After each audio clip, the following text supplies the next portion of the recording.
할렐루야. 2022년 신년 주음집회 오늘 마지막 날입니다. 내 영혼아 여호와를 송축하라. 내 속에 있는 것들아 다 그의 거룩한 이름을 송축하라. 내 영혼아 여호와를 송축하며 그의 모든 은택을 잊지 말지어다. 그가 내 모든 죄악을 사하시며 내 모든 병을 고치시며 내 생명을 파멸해서 속량하시고 인자와 긍휼로 관을 씌우시며 좋은 것으로 내 소원을 만족하게 하사 내 청춘을 독수리같이 새롭게 하시는도다. 예수 그리스도의 보혈로 인하여 하나님 온전히 주님 앞에 예배 드릴 수 있으며 찬양 드릴 수 있음을 감사합니다. 그러한 주님 앞에 우리가 이 시간 즐거이 박수치며 기쁨으로 주님 앞에 찬양 드리도록 하겠습니다.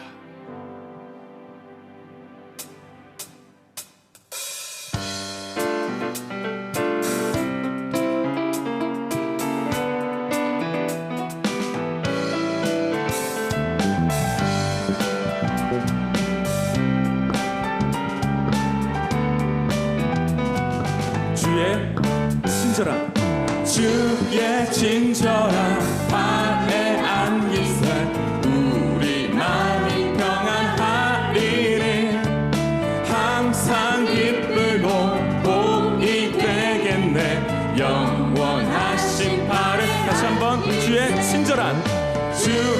친절한 발에 안기세 우리 마음이 평안하리니 항상 기쁘고 복이 되겠네 영원하신 발에 안기세 주의 발에 그 크신 발에 안기세 주의 발에 영원하신 발에 날이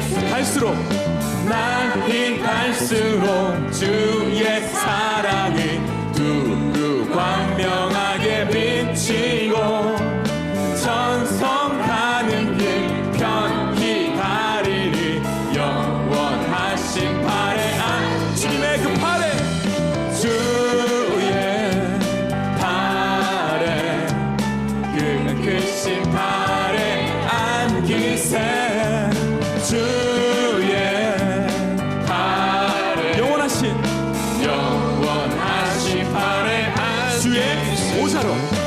주의 보좌로 나아갈 때에 기뻐 찬미 소리 외치고 겁과 두려움 없어지 영원하신 발에 안기세 그 팔에 주의 발에 그 크신 발에 안기세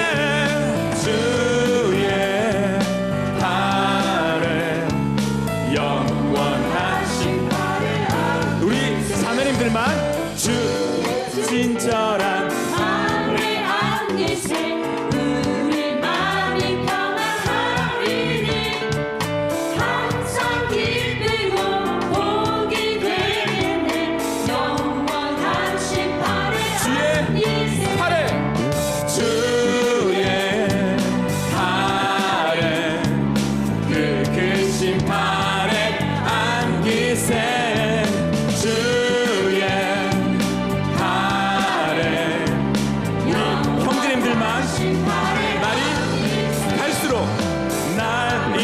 갈수록 주의 사랑이 두루 광명하게 비치고 천성 가는 길 편히 가리니 영원하신 팔에 함께 주님의 팔에 주의 팔에 그 크신 팔에 안기세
능력 주의 보혈 시험을 이기는 승리 되니 참 놀라운 능력이로다. 주의 보혈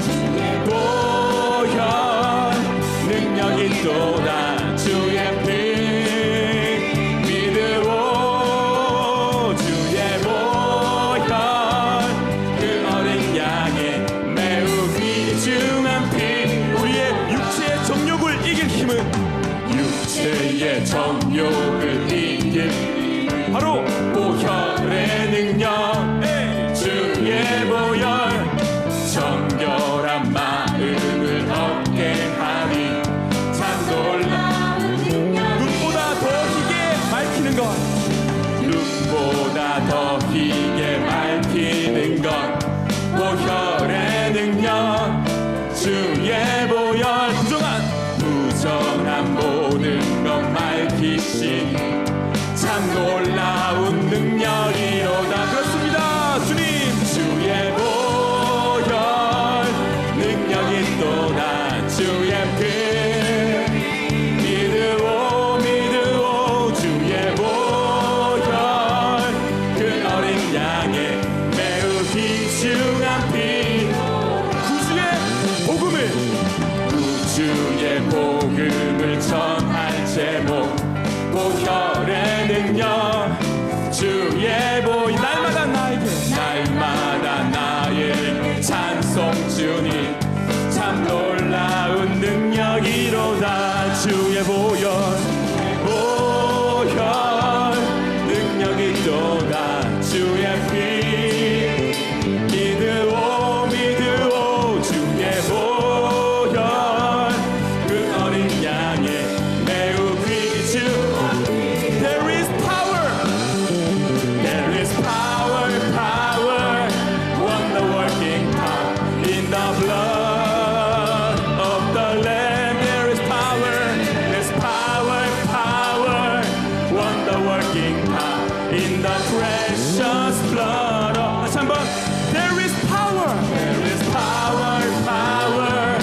wonder working power in the blood of the Lamb. There is power wonder working power in the precious blood. 한번 주님의 보혈 능력이 또다.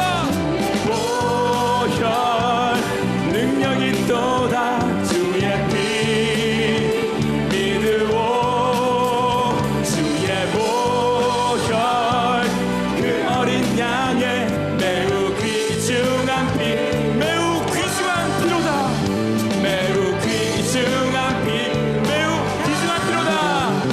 매우 귀중한 피로다. 주님의 가장 값지고 기쁜 내 마음을 담아 영광의 박수 올려드립니다. 주님 홀로 영광 받아 주시옵소서. 매우 귀중한 피로다. 오직 예수 그리스도의 영광 안에 하나님 우리 모든 찬양 영광 받아 주시옵소서. 할렐루야.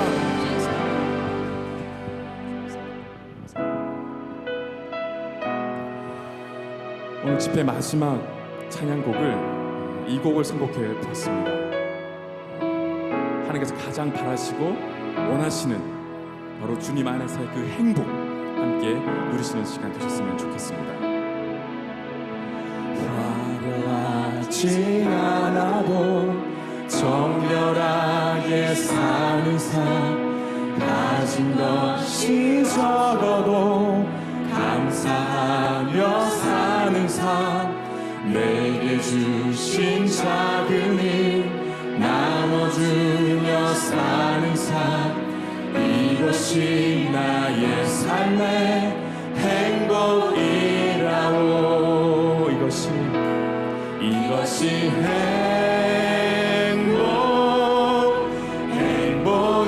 행복이라오. 세상은 알 수 없는 하나님 선물, 이것이 행복이라오. 하나님의 자녀로 살아가는 것, 이것이 행복이라오.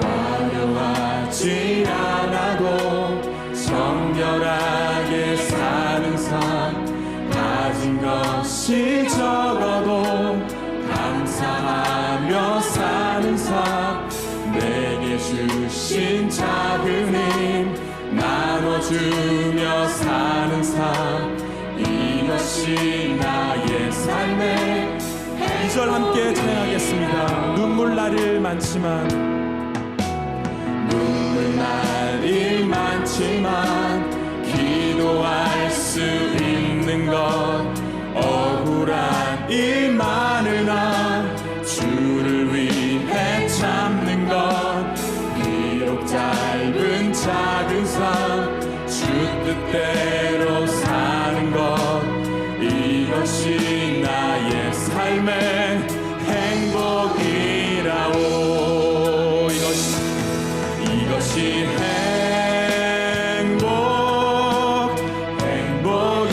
행복이라오.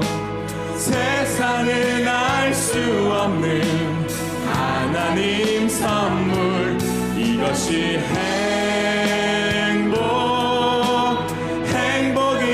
행복이라오. 하나님의 자녀로 살아가는 것, 이것이 행복이라오. 바로 이것이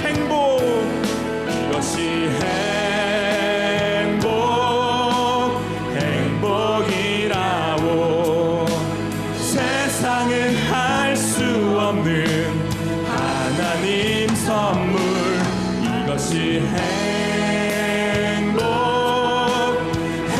행복이라오. 하나님의 자녀로 살아가는 것, 이것이 행복이라오.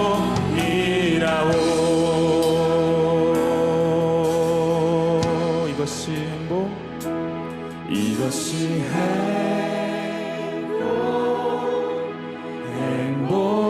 행복이라오.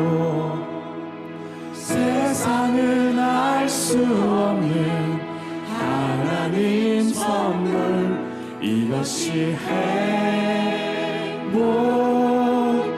행복이라오.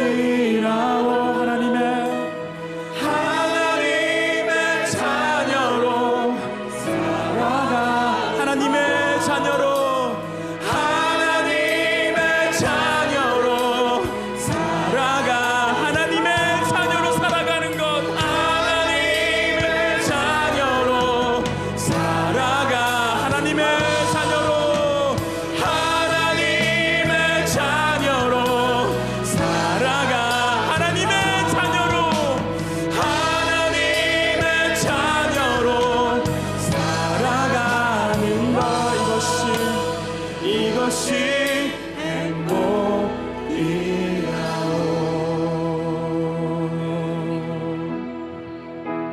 지금 함께 예수님의 그 보혈, 하나님의 자녀로 살아간다는 것, 이 두 가지를 함께 묵상하심으로 오늘 주님집회 마지막 주님 앞에 찬양의 기도 올려드렸으면 좋겠습니다. 함께 기도하시겠습니다.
찬양과 존귀와 영광을 받게 합당하신 하나님 아버지, 지난 한 해 동안 구름기둥과 불기둥으로 우리를 인도하여 주시고 천국 소망을 가지고 2022년을 시작하게 하심에 감사합니다.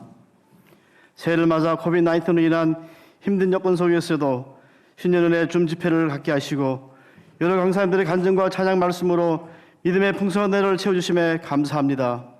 새해는 언제 어떤 상황 속에서도 하나님께만 시선을 고정하고 하나님만 의지하고 살아가는 믿음의 자녀들 되게 하여 주옵소서. 구원의 은혜를 입은 행복한 주님의 자녀 되신 분으로 담대한 믿음으로 이 땅을 살게 하시고 주께 영광이 되는 삶을 사는 우리 모두가 되길 기도합니다. 십자가의 주님을 통해 하나님의 그 크신 사랑을 우리에게 확증하여 주심과 같이 우리도 이 땅을 사는 동안 세상의 빛과 소금의 역할을 잘 감당하게 하시고 사랑을 실천하는 십자가의 삶을 사는 주의 영광이 되는 삶이 기도합니다. 오늘 집회를 인도하시는 홍영선 목사님께 영육간의 강건함을 주시고 전하신 말씀 위에 성령의 은혜가 넘치길 기도합니다. 신년의 줌 집회를 위해 찬양과 봉사로 수고하시는 모든 분들께 주의 사랑과 은혜가 함께하여 주옵소서. 올간의 신년 집회를 통해 주실 말씀들이 우리의 목마른 심령을 채우는 생수가 되게 하시고 팬데믹 가운데 위축된 믿음이 회복되게 하시고 다시금 주님을 기쁘게 하시는 믿음이 결단이 있는 시간 되기를 기도합니다. 복음 안에서 감사와 기쁨으로 넘치는 복음이 축복이 함께하여 주시고 모든 영광을 하나님께 올리며 이 모든 말씀 우리 주 예수 그리스도 이름으로 기도드립니다. 아멘.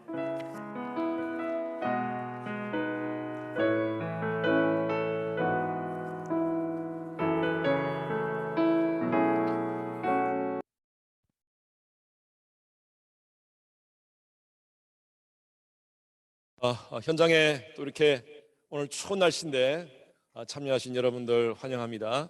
줌으로 함께 하시는 여러분들 얼굴 좀 봅시다. 예, 다 좀 한번 켜주세요. 비디오 켜주세요. 우리 손을 한번 흔들고 서로 인사합시다. 반갑습니다, 여러분. 예, 감사합니다. 예, 또 다 함께 켜주세요. 다 켜주세요. 예, 감사합니다. 반갑습니다. 예, 저희들이 처음으로 이렇게 모든 것이 라이브로 합니다. 지금 저희들이 녹화된 게 없고요. 한국에서 강사와 연결하는 것도 다 라이브로 연결했고 이게 쉽지 않은 일입니다. 이게 아마 한국 교회에서 이렇게 한 교회가 없을 것 같아요. 모든 것이 왜냐하면 굉장히 많은 리스크가 있기 때문에. 그런데 참 감사하게도 오늘까지 아마 오늘도 하나님 은혜 주셔서 잘 마실 것 같은데 오늘까지 큰 기술적인 문제가 없었습니다. 그래서 우리 저 위에 있는 미디어 팀들 4명 5분들이 굉장히 열심히 수고하셨습니다. 우리 미디어 팀들께 큰 박수 한번 드립시다. 네, 감사합니다. 수고 많으셨습니다. 예. 그리고 지금 줌으로 참여하시는 분들, 예, 지금 동부에서 참여하시는 분들이 계시고 호주에서 참여하시는 분들이 계시고 그리고 저기 한국에서 또 참여하시는 분들이 있습니다. 우리 모두 한번 할렐루야 한번 합시다. 할렐루야. 예, 반갑습니다. 감사합니다. 예. 오늘도 여러분 가능하면 화면을 끄지 마시고 화면으로 다 나오셔서 같이 함께 목사님 말씀에 아멘으로 그렇게 반응해 주시면 감사하겠습니다. 자, 우리 한번 우리 교회 올해 슬로건 한번 해볼까요? 맛보아 알지어다 한번 합니다. 자, 약간 타이밍이 약간 딜레이가 있겠지만 우리 줌 하시는 분들, 줌에 오시는 분들 다 같이 맛보아 알지어다 시작. 맛보아 알지어다. 우리 현장에 있는 분들 다 같이 크게 합니다. 시작. 맛보아. 안 들려요, 안 들려요. 한 번 더 시작. 아멘. 오늘도 귀한 말씀을 통하여 하나님의 은혜를, 하나님의 선하심을 맛보아하는 그런 귀한 시간 되기를 바랍니다. 오늘은요 집회 마지막으로 홍현선 목사님이십니다. 휴스턴 순복음교회에서 아주 휴스턴 순복음교회는 휴스턴 지역에서 굉장히 건강한 교회입니다. 귀한 동료 목사님이십니다. 오늘 홍 목사님 반갑습니다. 홍 목사님 예, 반갑습니다. 할렐루야. 예, 목사님 가장 예. 가까이 계십니다, 목사님, 그죠? 그렇죠. 물류일부터 어제까지는 한국에서 연결했는데 목사님 텍사스에 계시니까 너무 좋습니다. 목사님 예, 굉장히 지금 목사님 교회도 오늘 금요 예배가 있는 걸로 알고 있는데 예, 그렇습니다. 저희 교회를 위해서 이렇게 귀한 시간을 내어주셔서 너무 감사합니다. 감사합니다. 초대해 주셔서. 예. 예, 우리 홍현선 목사님을 큰 박수로 또 손 흔듦으로 환영하겠습니다. 할렐루야. 예, 목사님 말씀 부탁드립니다. 예, 우리 어스틴 주님의 교회는 저에게 정말 잊을 수 없는 교회입니다. 2017년 허리케인 하비로 해서 힘들고 어려울 때 많은 분들이 격려와 위로가 있었지만 제일 먼저 달려오신 분 것은 우리 허 목사님과 사모님 그리고 우리 집사님이 달려오셔서 저희 집도 홍수가 났었거든요. 그 모든 쓰레기를 버려주시며 있었던 우리 목사님 그리고 또 기회가 될 때마다 또 휴선에 오셔서 저희 교회를 위해서 말씀을 전해주시고 이 모양 저 모양으로 정말 주님의 교회는 가까이 있는 또 마음의 중심에 있는 교회인데 2022년을 시작하면서 우리 주님의 교회 성도님들과 함께 말씀을 나눌 수 있는 기회를 주시고 또 이런 영광스러운 자리를 허락 주님의 교회와 우리 허 목사님과 우리 장로님들께 감사드립니다. 저는 오늘 마태복음 11장 28절로 30절 말씀을 가지고 잠깐 말씀을 나누려고 합니다. 우리 같이 한번 봉독했으면 좋겠습니다. 제가 봉독하겠습니다. 수고하고 무거운 짐진 자들아 다 내게로 오라. 내가 너희를 쉬게 하리라. 나는 마음이 온유하고 겸손하니 나의 멍에를 메고 내게 배우라. 그리하면 너희 마음이 쉼을 얻으리니 이는 내 멍에는 쉽고 내 짐은 가벼움이니라.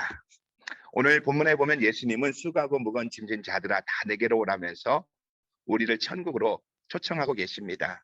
저는 오늘 이 말씀을 가지고 그래서 위대한 초청이란 제목을 가지고 말씀을 나누고자 합니다.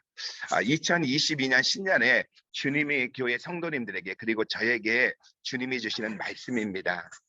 여러분 성경에서 천국은 두 가지 측면으로 말씀하고 있습니다. 하나는 미래적 측면이고 또 하나는 현재적 측면입니다. 미래적 측면은 예수님이 다시 오시는 날 이 땅에 임할 새하늘과 새 땅이 천국이라는 거예요. 그래서 이사야서 11장 말씀처럼 사막에 샘이 넘쳐흐르고 사막에 꽃이 피고 젖먹이가 독사골에 손을 넣고 장난쳐도 물리지 않고 곰과 암소가 함께 먹으며 뒹구는 그런 세상.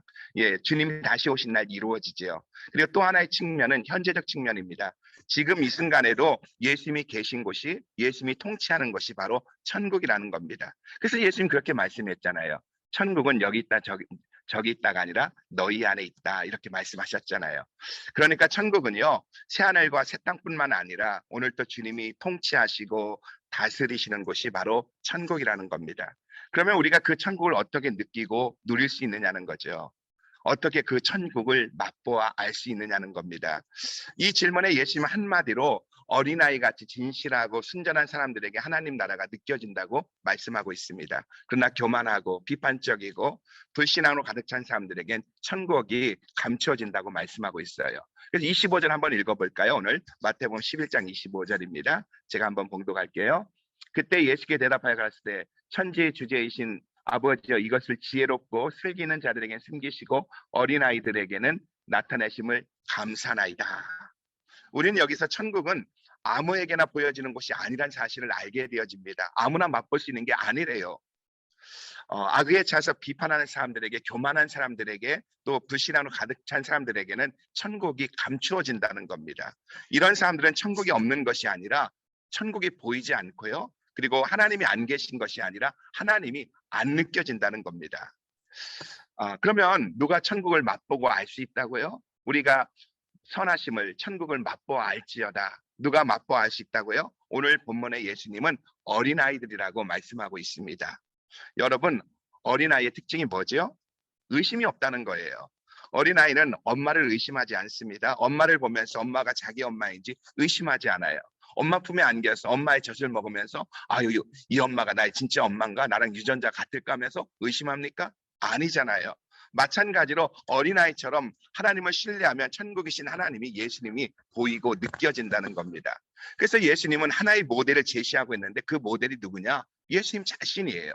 그래서 본문 27절에 보면 이렇게 말을 하고 있죠. 예, 내 아버지께서 모든 것을 내게 주셨으니 아버지 외에는 아들을 아는 자가 없고 아들과 또 아들의 소원대로 계시를 받은 자 외에는 아버지를 아는 자가 없느니라. 예수님은 아들 위에는 아버지를 아는 자가 없고 아버지 위에는 아들을 아는 자가 없다고 하십니다. 이 말씀을 보면 예수님은 자신과 하나님과는 온전히 하나다. 예, 자신과 하나님 아버지와는 온전히 하나라는 생각으로 가득 차 있는 것을 볼 수가 있습니다. 그러니까 의심 없이 하나님과 하나라는 생각, 이것이 천국을 느낄 수 있는 비결이라는 거예요. 의심 없이 주님과 하나라는 생각, 이것이 바로 천국을 누릴 수 있는 비결이라는 겁니다. 요한복음 14장 9절에서 빌립이 하나님을 보여달라고 말하죠. 예수님 뭐라고 말씀하셨죠? 나를 본 자가 아버지를 보았거늘 어찌하여 아버지를 보여달라고 하느냐고 말씀하십니다. 그러니까 예수님은요, 아버지와 자신이 하나라는 생각으로 꽉 차 있었던 거예요. 또 요한복음 15장 17절에 보면은 십자가의 죽음을 앞두고 기도할 때도 어떻게 합니까? 아버지여, 창세전에 내가 아버지와 함께 가졌던 영화로 나를 영화롭게 하소서라고 기도합니다. 창세전부터 아버지와 나는 한 영광 속에 있었다, 이렇게 이야기하고 있는 거예요. 그러니까 예수님은 아무 갈등 없이 나를 본 자가 아버지를 보았다고 말하고, 창세전에 하나님의 영광 속에 아버지와 자신이 함께 있었다고 기도하고 있습니다. 그리고 오늘 본문에서는 아들 외에는 아버지를 아는 자가 없고 아버지 외에는 아들을 아는 자가 없다면서 예수님 자신과 하나님은 하나라고 말씀하고 있다는 거예요. 여러분, 얼마나 엄청난 하나됨의 의식입니까? 예수님이 세상에서 기적을 베풀 수 있었던 것도, 십자가의 길을 걸어갈 수 있었던 것도, 십자가 위에서 우리의 모든 죄를 짊어지시 죽으실 수 있었던 것도 바로 이것 때문입니다. 예수님은 조금도 의심하지 않았습니다. 하나님과 자신이 하나라는 생각에 대해서 조금도 의심하지 않았다는 겁니다. 그러면 우리는 어떠냐는 거예요. 2022년을 시작하는 우리는 어떠냐는 거지요. 우리도 과연 하나님을 그렇게 느끼고 있느냐는 거예요. 하나님을 그렇게 신뢰하고 있느냐는 거예요. 혹시 우리 안에 의심하고 불안해하고 있지는 않느냐는 겁니다. 주님, 내가 당신을 사랑합니다. 내가 주님 안에, 주님이 내 안에 있습니다라는 고백이 우리 속에서, 저 속에서 자연스럽게 나오고 있느냐는 겁니다. 그러니까 천국은요, 여기 있다 저기 있다는 장수적 개념이 아니라 관계적 개념이라는 거예요. 오늘 내가 예수 그리스도와 어떠한 관계에 있는가? 오늘 내가 예수님과 동행하고 있는가? 예수님의 심장을 느끼고 있는가? 예수님의 눈물을 알고 있는가? 예수님의 아픔을 알고 있는가? 이것이 바로 이 관계가 주님의 천국을 맛볼 수 있는 비결이라는 겁니다. 예수님이 이와 같이 어린아이 같은 자만이 천국을 느낄 수 있다고 말씀하신 후에 28절에서 우리를 천국에 초청하고 계십니다. 그래서 어떻게 말씀합니까? 수고하고 무거운 짐진 자들아 다 내게로 오라. 내가 너희를 쉬게 하리라. 이 말씀은 교회를 조금만 다니는 분도 다 아는 말씀입니다. 아마 이 성경 구절을 모르시는 분 없을 거예요. 이 말은 어린아이처럼 심령이 가난하고 순전한 영혼들을 향해서 천국문이 활짝 열려 있다는 거예요. 우리는 세상에서 내가 누구냐, 내 직분이 무엇이냐, 그리고 또한 내가 어떤 일을 하느냐, 내 상황이 어떠냐, 이것 때문에 울고 웃는데 예수님은 상관없다는 겁니다. 세상에서 버림받고 갈 곳 없어 버려진 사람이라도 상관이 없다는 거예요. 세상 모두가 나를 기억하지 않아도 상관이 없다는 겁니다. 다 내게로 오라. 예, 다 예수님과 하나 되어 천국을 누릴 수 있다는 겁니다. 예수님 앞에 오기만 하면 그 누구든지 다, 여기서 중요한 단어가 다인데, 예수님 앞에 오기만 하면 예수님과 하나 되어 천국을 맛보아 알 수 있다는 겁니다. 저는 2022년 우리 주님의 교회 모든 성도인들이 주님께 달려나가는 한 해가 되어지길 소원합니다. 여기서 예수님은 인생이 무엇이냐는 질문 앞에 인생의 본질을 수고하고 무거운 짐을 지는 것과 같다고 말씀합니다. 수고한다는 말은 헬라어로요, 호이코피온테스인데 능동태예요. 능동적인 수고, 즉 스스로 만든 고생입니다. 일을 찾아 계속 하다 보니 피곤하고 지친 상태를 가리킵니다. 우리의 피곤의 근원을 가만히 보면 대다수가 어떻습니까? 내가 만든 고생 아닙니까? 내가 만든 고생 아닙니까? 그러니까 수고는요, 자기가 만든 고생에 갇혀있는 모습이지요. 또 무거운 짐은 수고와 반대의 뜻으로 피동적인 고생입니다. 주어진 고생입니다. 원하지 않는 환경을 겪는 고생입니다. 타인 때문에, 남편 때문에, 아내 때문에, 자식 때문에 겪는 고생입니다. 그러니까 인간은 자기가 만든 고생이든 원하지 않는 고생이든 수고하고 무거운 짐을 지고 가는 존재라는 거예요. 이것이 인생이라는 겁니다. 여러분, 우리가 이 세상을 살면서 남몰래 흘린 눈물과 한숨을 다 모아본다면 얼마나 되겠습니까? 우리가 흘린 눈물을 눈물병에 담아본다면 얼마나 되겠습니까? 여러분은 인생 가운데 겉으로 웃는 일이 많아요? 아니면 속으로 우는 일이 많습니까? 겉으로 웃지만 속으로 울 때가 얼마나 많이 있습니까? 그래서 얼마나 많은 때에 내 자신을 받아들일 수 없어 미워하고 학대하고 있느냐는 거예요. 인간관계에서 얼마나 많은 갈등과 몸부림 속에서 내가 그렇게 하지 말았어야 하는데, 내가 그런 말 하지 말았어야 하는데, 내가 왜 그랬지 하면서 결국 내 자신이 밉고 못나게 느껴져 자신을 저주하며 살고 있지는 않느냐는 겁니다. 이것이 인생의 본질이기에 예수님은 수고하고 무거운 짐진 자들아 다 내게로 오라고 말씀하고 계신 줄 믿으시기 바랍니다. 절망하는 인생을 향하여 두 팔을 벌리시고 누구든지 내게 오는 자에게는 안식을 주겠다고 말씀하고 있습니다. 다 내게로 오라. 내가 너희를 쉬게 하리라. 수고하고 무거운 짐진 자들아 다 내게로 오라. 네가 만든 고생이든 타인에 의한 고생이든 오늘 또 인생의 수고와 무거운 짐을 지고 가는 너희여 다 내게로 오라고 말씀하고 있다는 거예요.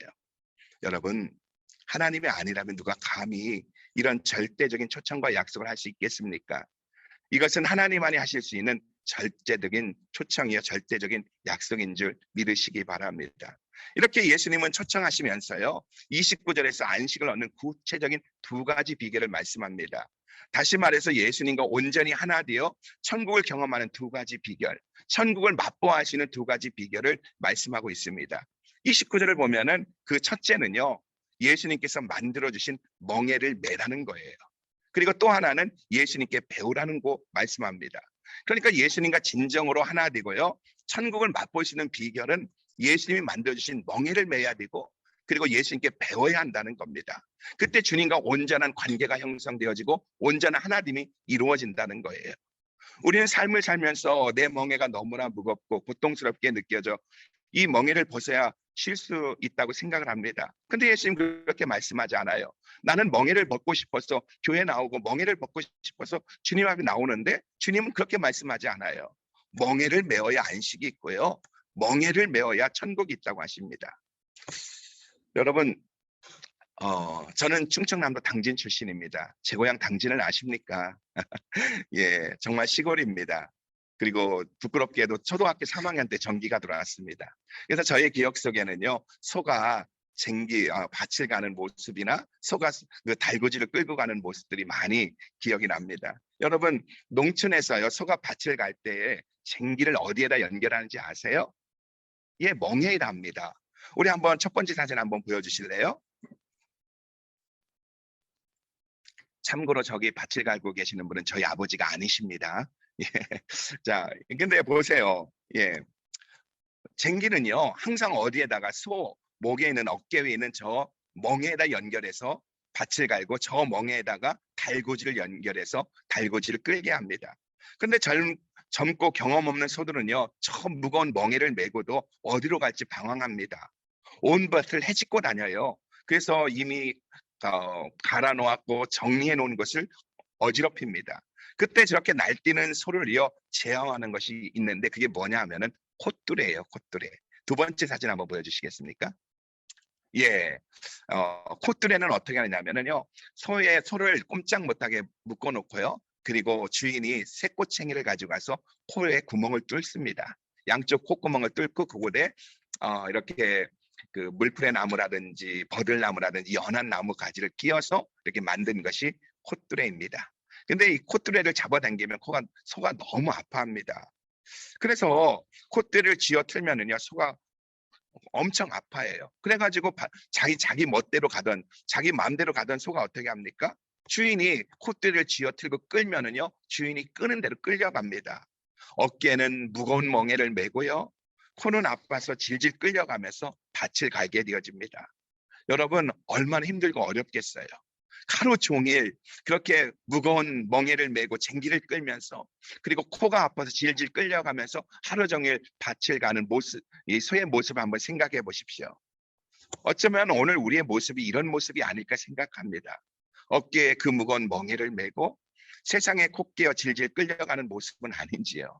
예, 몰개지에다가 렌트에다가 자식 문제로 또 어떤 분은 육체 질병으로 암병이라는 콧뚜레에 질질 끌려가고 있는 모습은 아니냐는 겁니다. 이때 경험 없는 소를 위해서 극약 처방이 내려지는데 그것은 힘 좋고 경험 많은 소가 멍에를 같이 메어주는 거예요. 우리 세 번째 사진 한번 보겠습니다. 예, 자, 그때 저 소를 어떻게 하냐면 젊고 경험이 없는 소에게 경험이 많은 소를 붙여서 이렇게 멍에를 같이 매게 합니다. 그리고 경험 많은 소가 이제 인도하는 대로 따라 걸어가게 합니다. 그러면 밭이 갈려지는 거예요. 여러분 생각해 보세요. 경험 많은 소가 그 무거운 멍에를 같이 메워주니까 멍에가 얼마나 가볍겠어요. 조금 전까지는 혼자서 그 무거운 멍에를 다 맸는데 이제는 같이 메워주니까 멍에가 가벼워지잖아요. 그리고 또 경험 많은 소가 가는 대로 따라가니까 주인이 콧뚜레를 잡고 끌지도 않습니다. 이젠 끌려가는 것이 아니라 따라가면서 젊은 소가 일을 배우는 겁니다. 여러분, 내 멍에를 매라는 뜻은요, 지금까지 나 혼자 매고 고통스럽게 살던 멍에를 벗어버리고 예수님이 주시는 멍에, 즉 예수님이 같이 매는 멍에, 그 멍에를 매라는 거예요. 여러분, 우리가 내 멍에를 메고 힘들어할 때 예수님은 너를 괴롭히는 사람을 없애주겠다, 또 너를 피곤하게 하는 사람에게 벼락을 내리겠다 하신 적 없습니다. 또 환경을 변화시켜 주겠다, 너의 고통스럽고 무거운 현실을 바꿔주겠다고 말씀하신 적도 없습니다. 신앙생활하면서 배우는 것은 무엇이냐면요, 이 멍에를 벗겨달라고, 너무 힘들고 어렵다고, 내 환경을 벗겨달라고 그렇게 주님 앞에 간청하고 요청하지만 한 번도 주님은 내게 그렇게 응답한 것이 아니라, 내 생각대로 응답한 것이 아니라 하시는 말씀이 뭐예요? 내가 너와 함께 하겠다, 내가 너의 멍에를 매겠다. 이것이 바로 성경에 보면은 모세에게 했던 말씀이시고 여호수아에게 했던 말씀이시고 이사야 선지자에게 했던 말씀입니다. 어느 교회 학교에서 평화라는 주제를 가지고, 피스, 이 평화라는 주제를 가지고 그림을 그리라고 했다고 합니다. 한 아이가 그림을 그립니다. 맑은 하늘에 그리고 뭉게구름이 뭉실뭉실 지나가고요, 푸른 초장이 끝없이 펼쳐져 있습니다. 그리고 또 어떻습니까? 그리고 하늘에는 종달새가 날아다니고, 그리고 또 그 물레방안 돌아가고, 말 그대로 참 평화로운 모습입니다. 하나이는 평화를 이렇게 그렸어요. 그런데 하나이가 그림을 그립니다. 가파른 벼랑입니다. 검은 먹구름이 몰아치기 시작합니다. 그러더니 비바람이 치고 천둥이 몰아칩니다. 엄청난 그런 굉음 소리가 나는 듯합니다. 그때 바위 틈 둥지에서 어미새 품속에서 잠을 자는 아기 새를 그렸습니다. 여러분, 기독교가 말하는, 주님이 우리에게 말하는 평화는 후자입니다. 무슨 말이죠? 이 말은 천국은요, 평화는 환경이 아니라는 겁니다. 내가 어디에 있느냐는 거예요. 다시 말해 나와 주님과의 관계가 어떠하냐는 겁니다. 그래서 예수님은 30절에서 내 멍에는 쉽고 내 짐은 가볍다고 말씀하십니다. 여러분, 예수님이 같이 고생해 주시는데 무엇이 피곤하겠습니까? 오히려 신이 날 거예요. 찬송이 나옵니다. 고생이 없어지는 것이 아니라 주님이 그 고생을, 멍에를 같이 메워주시는 겁니다. 이제는 주님이 내 곁에서 동행해 주는 거예요. 몇 해 전에 제 아내가 우울증과 공황장애로 힘들었던 적이 있습니다. 여러분, 교회 사모가 왜 우울증이 오고 공황장애에 왔겠습니까? 누구 때문에 왔겠습니까? 다른 사람 아닙니다. 바로 나 때문에, 저 때문에, 남편 때문에.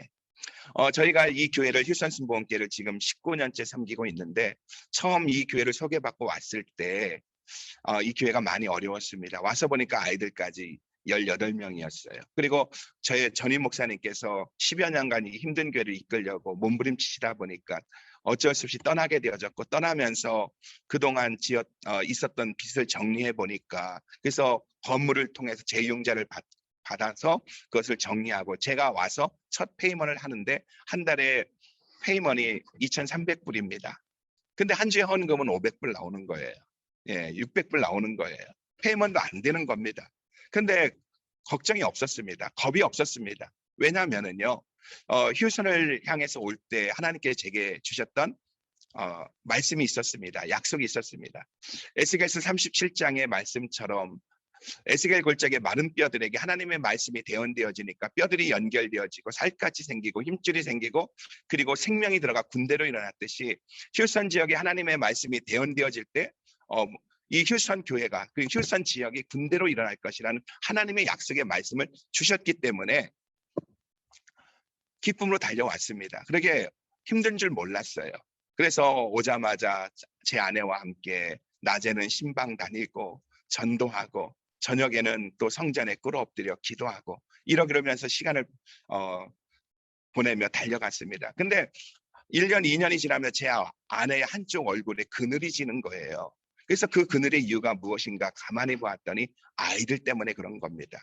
당시에 처음 올 때 저희 첫 딸 아이가 6살이었고 둘째 아이가 1살 반이었는데 그 아이들에게 엄마의 역할을 다하지 못하면서 사역에 뛰다 보니까 한쪽에서 그런 사역에 대한 기쁨도 있었지만 아이들 때문에 힘들었던 거예요. 그래서 얼굴이 그늘이 생기는 것 같아서 그때마다 제가 했던 이야기는 우리 맛있는 거 먹으러 갈까? 아니면 어디 여행을 갈까? 그렇게 이야기를 했습니다. 그때마다 제 아내는 제게 했던 말이 다 필요 없어. 나에게 3일만 시간 있으면 좋겠다. 나 혼자서 3일만 집에서 있으면서 책을 읽고 내가 하고 싶은 거 했으면 좋겠다는 그런 이야기를 했습니다. 그래서 제가 이제 나중에 교회가 좀 성장하면서 같이 신방할 권사님들도 생기고 그리고 또 나중에는 여자 우리 신방 전사님도 계셔서 이제 제 아내를 집에 있게 했습니다. 그리고 저는 이제 아침에 새벽 예배 나오면은 저녁 9시까지 10시까지 교회 일을 하다가 들어가게 되어집니다. 그러면은 좀 늦게 들어가고 피곤하니까 잠을 자게 되어지고 전에는 같이 사역을 하니까 힘들고 어려도 같이 사역을 하니까 차 안에 한 공간에 있었고 이야기를 할 수 있었지만은 점점점 이렇게 대화가 줄어들기 시작하고 멀어지기 시작하는 겁니다. 그러는 과정 가운데 이제 저희가 교회 성전을 옮겼고요. 그리고 옮긴 다음에 2년 뒤에 체육관을 지었고 그리고 3년 뒤에 이제 교육관을 짓게 되어졌습니다. 근데 교육관을 지으면서 제 아내와 대화가 소원해졌고 그리고 제가 교육관 짓는 거에 대해서 이야기를 하지 않았어요. 왜냐하면 제 아내는 제 인생에서 만년 야당이기 때문에 그래요. 한 번도 제가 무슨 말을 했을 때 한 번도 찬성해 준 게 없어요. 정말 좋은 아이디어다. 정말 좋아요. 그렇게 한 게 아니라 무조건 반대만 하는 거예요. 그러니까 이미 대화도 끊어진 상태에서 얘기해봤자 뻔할 뻔찌하니까 얘기를 안 했어요. 그리고선 그냥 교육관을 진행하고 있었습니다. 근데 제 아내가 어디서 이야기를 들었나 봐요. 어느 날 낮에 집에 무엇을 가져올 게 있어서 집에 갔는데 제 아내가 쭈르륵 달려옵니다. 그러더니 저한테 그러는 거예요. 지금 뭐 해? 그러는 거예요. 그래서 제가 더 이상 뭐 감출 수도 없고 그래서 교육관 지으려고 그렇게 했더니 제 아내가 저를 이렇게 똑바로 보더니 이렇게 하는 거. 안 하면 안 돼? 나 너무 힘들어. 이번에는 감당할 수 없을 것 같아 하면서 눈물을 쭉 흘리는 거예요. 그래서 눈물을 흘리는 아내를 보면 나왔습니다. 그런데 이미 장로님들과 운영위원들과 교육관 짓기로 결의가 되어졌고 은행에서 다 융자까지 다 되어진 상태에서 아내가 반대한다고 멈출 수는 없잖아요. 근데 아내의 흐르던 그 눈물이 자꾸 마음에 밟힙니다. 그래서 교회 장로님에게 연락을 했어요. 장로님, 제 아내가 교육관 짓는 걸 힘들어하네요. 이것은 장로님이 좀 해결해 주셔야 되겠어요. 그랬더니 그날 저녁에 장로님이 저와 제 아내를 식당으로 불렀습니다. 스테이크하우스로 불렀어요. 그래서 그곳에서 밥을 먹으면서 장로님이 그러는 거예요. 사모님 힘들고 어려운 교회에 와서 여기까지 애쓰고 수고한 거 압니다. 너무 고생 많이 하셨고 우리 다 알아요. 사모님이 너무 고생한 거 알아요. 하지만 교육관 이번에 지어야 됩니다. 기회 있을 때 지어야 됩니다. 다음 세대를 위해서 꼭 지어야 합니다. 그런 이야기를 했습니다. 그래서 분위기 좋게 스테이크도 먹고 이야기를 나누고 이제 헤어지게 되어졌습니다. 저는 제 차를 타고 교회로 오고 장로님은 장로님 집으로 가고 제 아내는 자기 차를 타고 집으로 올라고 차에 딱 앉았는데 갑자기 그런 생각이 들더래요. 아무도 내 말을 듣지 않는구나. 남편도 내 말을 듣지 않고 교회도 내 말을 듣지 않는구나. 그럼 나는 뭐지? 나는 어떻게 산 거지? 그런 생각이 들면서 나는 뭐지 하면서 아무도 내 말을 듣지 않는구나 하면서 무언가가 위에서 아래로 툭 떨어지는 것 같이 느껴지더래요. 그러면서 공황장애가 온 겁니다. 어떤 밀폐된 공간에 못 들어갑니다. 샤워하기 위해서 샤워실에 들어가면은 목욕하기 위해 들어가면은 사방에서 이 조여오면서 숨이 막혀서 샤워를 못 합니다. 그래서 문을 열고 잠깐 물만 뿌리고 나옵니다. 그러면서 이 공황장애와 함께 또 하나 드는 생각이 미움이었던 거예요. 누구에 대한 미움이요? 남편이 저에 대한 미움이었습니다. 그래서 잠자고 있는 저를 보면은 죽이고 싶더래요. 가서 베개로 덮어서 죽이든지 칼로 찔러 죽이든지 죽이고 싶더라는 겁니다. 그때 죽었으면 우리 주님의 교회 성도님들 못 만나는 건데 어쨌든 예 그렇게 저를 미움이 들고 그렇게 죽이고 싶더래요. 남편이 저를 죽이고 싶더래요. 그러면서 또 들은 생각이 뭐냐면 네가 그렇게 좋아하는 게 교회야? 그러면은 네가 좋아하는 교회 내가 없애버려야겠다. 그런 생각이 들더래요. 그래가지고 그럼 교회를 어떻게 없앨까? 그렇게 생각을 해보니까 교회를 불질러야겠다. 그러면 CCTV에 들키지 않고 어떻게 불을 지를까? 뭐 그런 악한 생각이 계속 떠오르더라는 겁니다. 그래서 그냥 떠날까 했더니 떠날 수도 없고 그냥 떠나려 억울해서 못 떠나겠더라는 거예요. 그래서 남편을 죽이든지 교회를 불지르든지 뭔가를 해야 되겠다는 생각을 하는데 자기가 도저히 감당할 수 없는 악한 생각이 계속해서 꼬리에 꼬리를 물고 오더라는 겁니다. 그러기를 며칠 지나서 제 아내가 그래도 주부를 만들고 있었으며 토요일입니다. 토요일에 주부를 만들고 있었는데 성도님들 만나는 것도 싫고 저를 만나는 것도 싫으니까 다 퇴근하고 난 다음에 밤늦게 와서 주부를 만들고 집으로 돌아왔는데 그때 새벽 1시더래요. 근데 소파에 누워 잠자려고 생각을 하는데 오늘 내가 큐티 안 했네 하는 생각이 들더래요. 그래서 그날 큐티를 억지로 읽고 큐티를 하다가 잠이 들었답니다. 근데 새벽 3시에 눈이 딱 떠지더래요. 잠을 자는데 갑자기 눈이 떠지더래요. 떠지면서 마음속에 하나님의 음성은 아닌데 마음속에 들려오는 하나님의 그 음성이 야 네가 진짜 원하는 게 이거니? 네가 진짜 원하는 게 네 남편도 죽이고 교회도 다 불질러버리고 교회도 박살내는 게 네가 진짜 원하는 것이 이거니? 하는 하나님의 그런 마음이 음성이 들리더래요. 그래서 그랬대요. 하나님 그건 아니에요. 근데 그 누구도 내 말을 듣지 않아요. 나는 너무 외로워요. 그 누구도 나에게 나는 어떤 존재인지 모르겠어요. 그렇게 고백을 했답니다.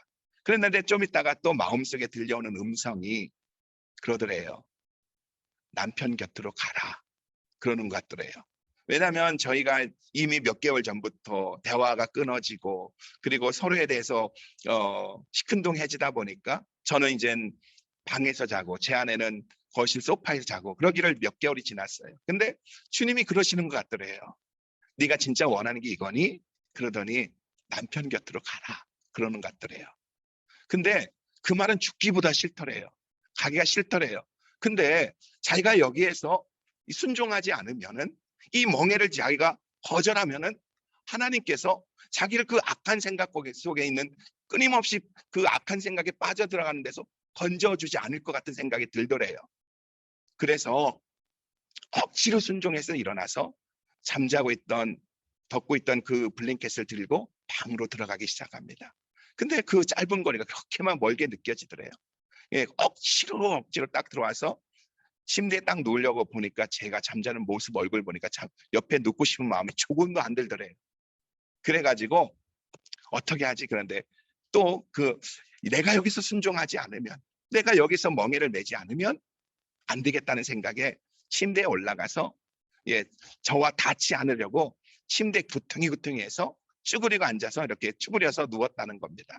그리고 아침이 되어졌어요. 저는 이미 일어나서 교회를 갔고 제 아내가 아침에 일어났는데 딱 드는 생각이 이겼다 하는 생각이 들더래요. 7부 능선을 넘었다 하는 생각이 들더래요. 근데 이제 그런 마음을 가지고 교회에 왔어요. 교회에 와서 예배를 드리는데 성도님들은 제가 설교하니까 아멘하고 할렐루야 하는데 제 아내는 뒤에서 비꼬면서 너 잘났다 그런 소리만 생각만 들면서 예배 아닌 예배를 그렇게 드렸대요. 그리고 예배가 맞춰졌어요. 맞춰졌는데 그때 마침 달라스에서 어떤 컨퍼런스가 있어서 우리 교회 젊은 사역자들이 그 컨퍼런스를 참여했다가 이제 주의를 지키기 위해 새벽에 내려와서 각 사역의 현장에 사역을 마치고 이제는 다시 달라스로 올라가기 위해서 자동차를 준비하고 있는 모습이 제 아내의 눈에 들어오더래요. 근데 뭐 갈 생각도 없었고 그랬는데 그 자동차를 보는 순간 나도 가야겠다는 생각이 들어가 그냥 탔대요. 그랬더니 그 자동차가 이제 달라스로 간 거예요. 컨퍼런스 현장에 도착을 했습니다. 마지막 날 뜨거운 찬양, 오늘같이 이렇게 뜨거운 찬양이 하나님 앞에 올려지고 있더래요. 그래서 그 컨퍼런스 한가운데 들어가서 엎드렸는데 기도도 되지 아니하고 아무도 내 말을 듣지 않고 아무도 나는 내 인생은 무엇인가 나는 어떻게 산 것인가는 그런 생각만 들면서 그냥 그런 생각만 들더래요. 근데 이제 그 찬양의 기쁨 속에서 이제 하나님의 사랑이 조금씩 흘러오더니 부어지기 시작하더래요. 나중에는 뭐 마치 아가서에 나오는 그 사랑처럼 많은 물도 끄지 못하고 홍수도 엄물지 못하는 그 하나님의 사랑이 막 부어지기 시작하더래요. 근데 그 사랑이 느껴지면서 그때 제 아내가 이렇게 고백을 했대요. 하나님, 내가 이 우울증과 공황장애에서 못 나온다도 할지라도 이 사랑만 있다면 괜찮습니다. 주님, 저는 이 사랑만 있으면 공황장애에서 우울증에서 못 나와도 좋아요. 괜찮아요. 주님, 이 사랑을 저에게 부어주세요 하고서 그렇게 그 사랑을 부어지는 사랑 속에서 사랑을 간구했다는 거예요. 근데 하나님의 사랑을 간구하다 보니까 갑자기 제가 보이더래요. 이제까지 자기가 억울해서 자기가 힘들어서 자기밖에 안 보였는데 그 하나님의 사랑 속에서 제가 보이더라는 거예요. 남편이 보이더라는 거예요. 제 아내의 표현 그대로입니다. 승질 더러운 여자 만나고 고생하는 남편이 보이더래. 그래가지고 그래도 이 힘듦 속에서도 그 열심히 살아가고 가정을 지키려고 애쓰는 남편이 제가 보이고 이제까지는 항상 자기밖에 안 보였는데 자기의 억울함밖에 안 보였는데 그 하나님의 사랑 속에서 남편이 보이고 또한 이런 어려움 속에서 잘 자라주는 아이들이 보이고 그리고 또 성도님들이 보이더래요. 젊은 사모와 함께 하나님 나라를 애쓰시는 우리 성도님들 생각할 때 너무 고맙고 그래. 거기서 느껴지는 것이 나만 힘든 줄 알았는데 내 주위에 나를 위해서 이렇게 애쓰는 사람들이 그리고 나와 함께한 사람이 얼마나 많은가 생각이 드니까 회개가 터지더래요. 그래서 그 자리에서 하나님의 사랑 앞에서 회개가 터져서 울기 시작했습니다. 한참 울었대요. 정말 눈물 콧물 다 쏟으며 울었답니다. 그리고 울고선 일어났더니 그 자리에서 우울증과 공황장애가 떠난 줄 믿으시기 바랍니다. 하나님께서 그 멍에를 앞에서 멍에를 선택하고 멍에를 지면서 주님 앞에 나갔을 때 하나님은 하나님의 사랑을 부어줘서 그 우울증과 공황장애에서 제 아내를 건져준 겁니다. 이것은 제 아내 스토리고요. 저도 힘들었다니까요. 저도 저의 스토리가 있다니까요. 이제 아내와 대화가 끊어지고 그리고 말마다 반대하는 아내 그런 아내와 살면서 남자가 50이 넘어가면서요. 그 20년 넘게 아내와 살면서 대화가 단절되니까요. 그 다음부터 아내한테 말하는 게 용기가 필요한 거예요. 그리고 내가 이 말을 했을 때 제 아내가 반대하고 노를 하고 노로 끝나는 것이 아니라 나의 자존심을 아프게 할 것이 생각하니까 말하기가 싫은 거예요. 그래서 점점점 말을 안 했던 거거든요. 그랬는데 하나님 앞에 엎드리기만 하면은 하나님이 말씀하시는 거예요. 처음에는 제 아내를 바꿔달라고 고쳐달라고 아니 아내를 바꿔달라는 게 아니라 아내의 마음 상태를 바꿔달라고요. 오해하시면 안 됩니다. 자 그러면서 그렇게 했는데 하나님이 그 엎드릴 때마다 그러시는 거예요. 구체적으로 말씀하시는 거예요. 아브라함과 롯이 목축지 때문에 싸움이 벌어졌을 때 누가 먼저 손 내밀었니? 그러는 거예요. 그래서 아브라함이 그랬죠. 그러면은 주님이 그러시는 것 같아요.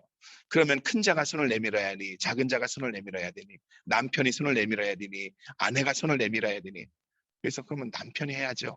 그럼 해라. 그런 감동만 생기고 그러는 거예요. 그래서 이번에는 내가 손을 내밀고 얘기를 해야지 했다가 딱 기도가 끝나고 제 아내 얼굴을 보는 순간 용기가 쑥 들어가가지고 얘기를 못하고 그랬습니다. 그런데 어느 날이었습니다.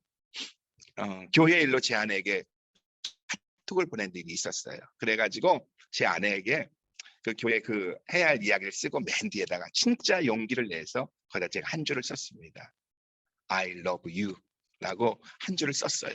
그래서 보냈는데 한참 있다가 카톡하고 왔어요. 제 아내로부터 왔어요. 거기 왔는데 그 답변이 뭐였느냐면 me too였습니다. 그래가지고 서로가 이제 그리고 말하고 같이 화해할 의향이 있구나는 것을 알게 되어졌고 그래서 저희가 이야기를 시작했습니다. 그리고 그때 마침 제 친구 선교사님이 대만에서 휴스턴을 방문해서 같이 여행을 하게 되어졌어요. 그래서 일주일 동안 이 작은 차 공간에 우리 선교사님 부부와 저희 부부가 있으면서 같이 이야기를 하기 시작했습니다.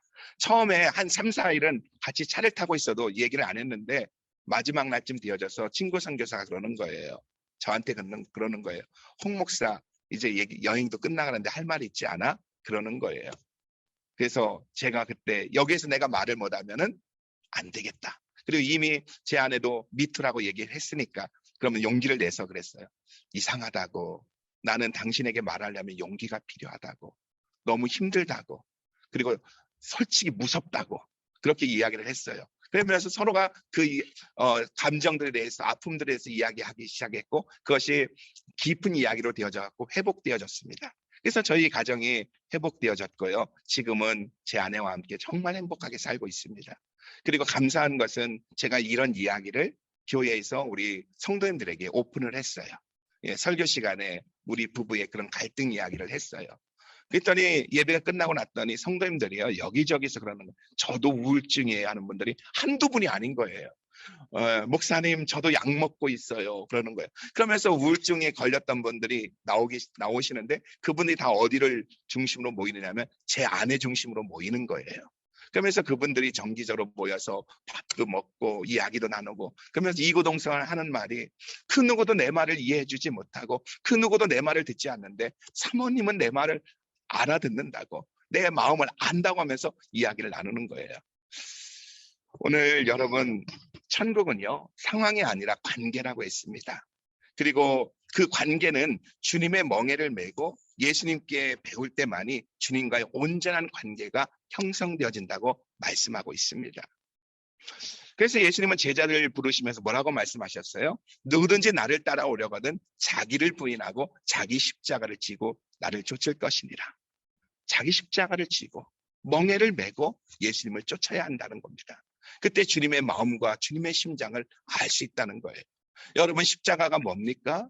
여러분, 십자가가 뭐예요? 십자가는 예수님이 십자가에서 피 흘리시고 죽으심으로 우리를 구원한 곳입니다. 다시 말하면 십자가는 뭐냐? 내가 주고 영혼을 살리는 것이 십자가라는 겁니다. 오늘 여러분이 2022년을 시작하면서 정말 천국을 맛보아 알 수 있는 비결은, 그 선하심을 맛보아 알 수 있는 비결은 주님이 내게 주신 그 멍에 십자가를 지셔야 됩니다. 정말 가정에서, 그리고 또한 교회에서 하나님께서 내게 주신 그 사명의 십자가를 질 때만이, 그래서 주님의 마음과 주님의 그 눈물을 알 때만이 주님과 온전한 관계가 형성되어져서 우리가 정말 주님의 그 선하심을, 천국을 맛보아 알 수 있다는 사실을 믿으시기 바랍니다.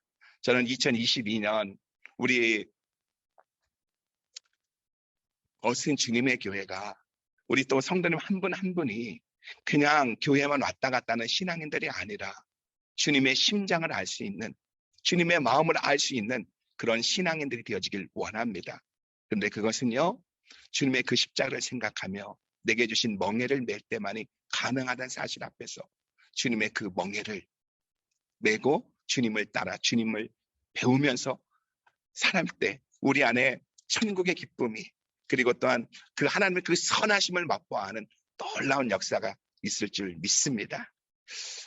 제가 우리 이렇게 주님의 교회 성도님들과 같이 예배를 드리면서 하나 놀란 것 중에 하나가요, 우리 아이들이 같이 예배를 드리고 있네요. 예, 그리고 초창기에 있었는데 잠자러 갔는지 몇 명은 안 보이지만, 그래서 제가 말씀을 마치면서 그냥 우리 아이들을 한번 축복했으면 좋겠다는 생각이 듭니다. 그래서 혹시 여러분 주위에 아이들 있으면은요, 꼭 끌어안고 한번 머리에 손을 좀 얹어봐 주셨으면 좋겠어요. 예, 감사합니다. 제가 한번 축복합니다. 하나님 아버지, 감사합니다. 우리에게 이렇게 귀한 자녀를 허락하여 주시고, 그리고 하나님의 기업을 허락해 주신 것 감사합니다. 내게 맡겨진 우리 아이들 믿음으로 잘 양육하길 원합니다. 성령님 역사하여 주시옵소서. 아버지, 우리 사랑하는 자녀들에게 있어야 할 것 있게 하시고 있어서 안 될 것들 없게 하시고, 무엇보다도 주님의 마음을 깊이 아는 믿음의 아들 딸들 되어지게 하옵소서. 주님, 정말 하나님 나라를 위해 쓰임받길 원합니다.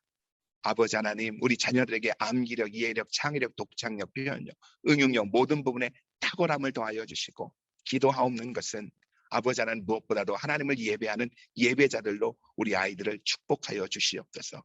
세상의 그 혼란함 속에서 흔들어 버리는 이 가치관을 흔드는 수많은 도전들 앞에서 말씀으로 이길 수 있는 우리 아이들 되어지게 하여 주시옵소서. 주님, 주님의 교회 위에 우리 어스틴 주님의 교회에 의해 복을 주시되 다음 세대에 복을 주시고 부흥을 주시되 다음 세대에 부흥을 주셔서 하나님이 기뻐하는 교회로 열방을 살리는 교회로 더욱더 세워 주시옵소서. 주님 또한 우리 모든 성도님들 축복합니다. 2022년을 시작하면서 이렇게 아버지 하나 말씀 앞에 엎드립니다. 주님 앞에 예배함으로 엎드립니다. 하나님의 그 선하심을 알 수 있는, 맛보아할 수 있는 귀한 역사 일어나게 하여 주시옵소서. 각 가정들마다 예배가 회복되어지게 하여 주시고 주님 구하며 기도합니다. 하나님의 위대한 역사들로 이끌어 주시옵소서. 감사합니다. 주님께 모든 영광 올리며 예수의 이름으로 기도합니다. 아멘. 아멘. 할렐루야. 네, 목사님 너무 감사합니다. 감사합니다. 예, 마지막 날 집회를 너무너무 은혜스럽게 목사님이 잘 마무리해 주셔서 너무 감사합니다. 목사님 감사합니다. 저희 교회를 위해서 또 우리 교회 자녀들을 위해서 축복 기도해 주셨는데 저희들이 이제 목사님과 목사님 사모님 또 그리고 교회를 위해서 한번 축복하겠습니다. 예, 그래서 우리 줌으로 들어오시는 분들은 손을 다 드시고요. 예, 우리 여기 계시는 분들도 손 한번 드시고 휴스턴 순복음교회 하나님께서 정말 우리 홍 목사님을 통하여서 큰 부흥을 하나님께서 이루어 주셨습니다. 지속적으로 이 마지막 시대에 하나님 마음에 합한 귀한 교회로 아름답게 성장할 수 있도록 휴스턴 순복음교회를 위해서 여러분 기도해 주시고 우리 홍현선 목사님과 사모님 영적 육적으로 강건하여서 교회를 잘 이끌어가고 또 수많은 영혼들에게 메시지를 선포할 때마다 예수를 믿는 자들이 구름대같이 밀려드는 놀라운 역사가 목사님 메시지를 통하여 일어날 수 있도록 해달라고 우리 목사님 부부를 위해서 수봉교회를 위해서 우리 함께 축복하며 같이 함께 기도하시겠습니다.